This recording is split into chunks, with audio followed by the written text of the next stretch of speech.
ఈ రోజు మనం తెలుసుకునే ప్రయత్నము చేస్తాం ప్రియులారా. అన్నింటికంటే మొట్టమొదటి మూల సిద్ధాంతం ఏమిటి? మనిషి తనను సృష్టించిన తన సృష్టికర్త అయిన అల్లాహ్ను ఆరాధించటం. రెండవ మాట, సృష్టికర్త చేత పంపించబడిన చిట్ట చివరి దైవ ప్రవక్త హజ్రతే ముహమ్మదుర్ రసూలుల్లాహ్ సల్లల్లాహు అలైహి వసల్లం వారిని ప్రవక్తగా విశ్వసించి అతను ఆదేశించిన జీవన విధానం ప్రకారం జీవితాన్ని గడపటం. రెండు విషయాలు జాగ్రత్తగా వినండి. మనం తెలుసుకోవాలి, మన తోటి సోదర సమాజానికి తెలియజేయాలి. ఏ మాటలు? రెండు మాటలు. మనం ఎవరిని ఆరాధించాలి, ఎవరిని అనుసరించాలి. మనం ఎవరినైతే ఆరాధించాలో ఆ సృష్టికర్తను ఆరాధిస్తూ, ఎవరినైతే అనుసరించాలో ఆ దైవ ప్రవక్తను అనుసరిస్తే మనం రుజువు ఉన్నట్లు ప్రియులారా.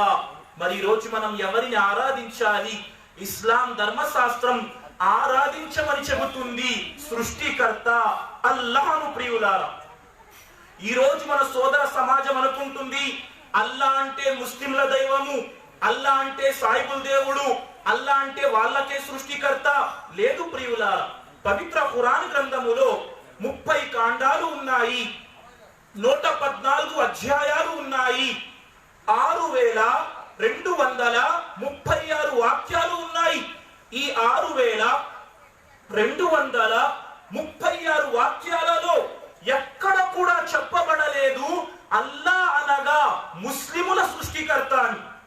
అది కాకుండా చెప్పబడటం జరిగింది ప్రియులారా 114వ అధ్యాయంలో కుల్ అఊజు బిరబ్బిన్నాస్ మలికిన్నాస్ ఇలాహిన్నాస్, ఇలా చెప్పు, నేను మానవుల ప్రభు యొక్క శరణు వేడుకుంటున్నాను, శక్తి యొక్క శరణు వేడుకుంటున్నాను, మానవుల ఆరాధ్య దైవం యొక్క శరణు వేడుకుంటున్నాను.